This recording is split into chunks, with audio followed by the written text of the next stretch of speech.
Bismillahirrahmanirrahim. Dalam mimpi, Qasim melihat dirinya berada di kaki sebuah gunung. Saat berdiri di sana, Qasim secara intuitif mengenali gunung itu sebagai gunung yang sama yang berisi gua tempat para sahabat mulia. Di dalam gua, para penghuni gua Efesus atau Ashabul Kahfi mencari ketenangan dan perlindungan dari masyarakat pagan tiran mereka. Tertarik dengan realisasi ini, Qasim mendaki gunung itu. Setibanya di gua, Qasim menyaksikan kemunculan para sahabat di dalam gua.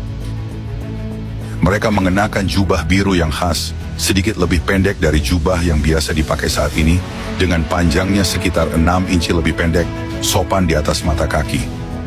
Qasim kemudian terlibat dalam percakapan dengan salah seorang pria yang menghampirinya. Qasim menyapa pria itu dengan Assalamualaikum.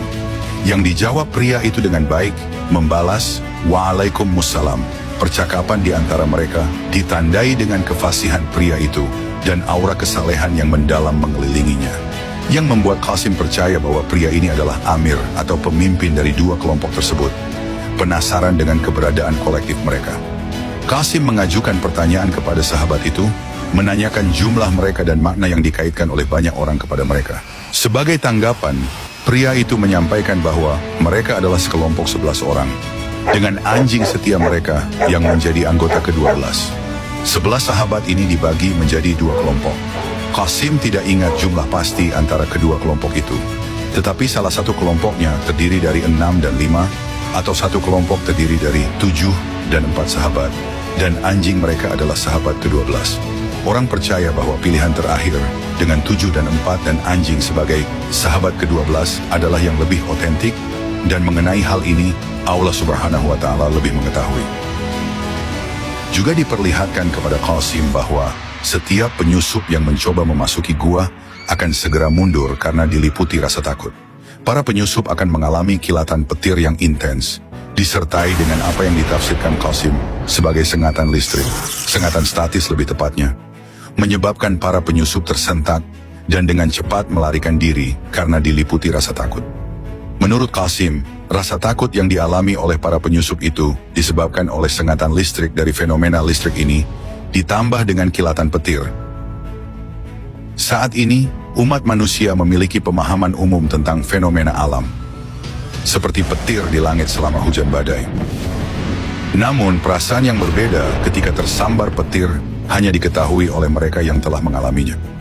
Baik pemirsa, bicara tentang pengalaman yang menegangkan, seorang penonton 22 News hampir tersambar petir saat berada di luar rumahnya di Springfield.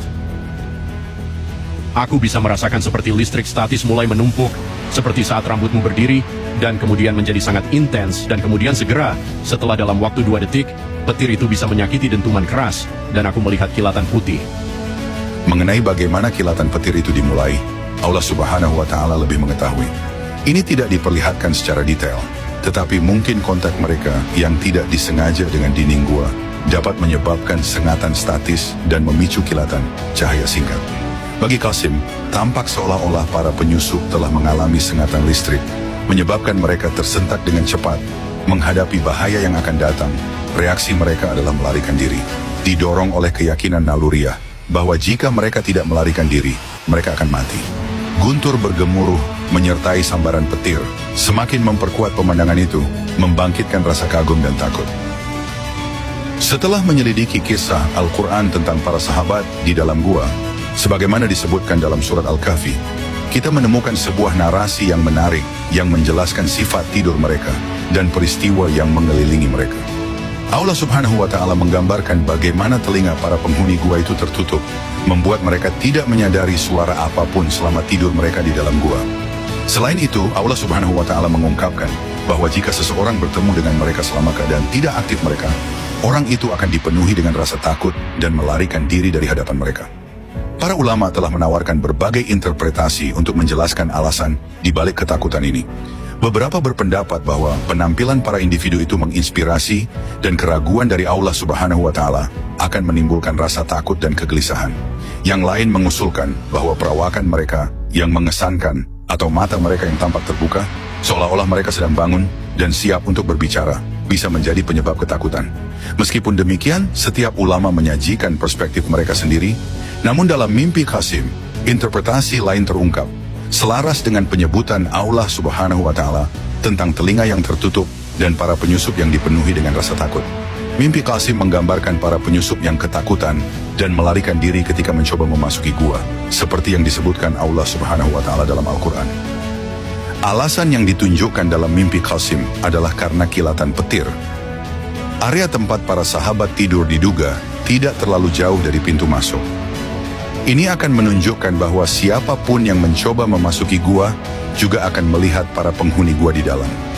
Untuk menambahkan, mimpi Qasim berkorelasi dengan gagasan bahwa Allah Subhanahu wa Ta'ala menutup telinga para penghuni gua, menekankan hubungan antara pendengaran para penghuni gua yang tertutup sehingga mereka tidak mendengar apapun, dan suara guntur petir yang dihadapi para penyusup saat mencoba memasuki gua.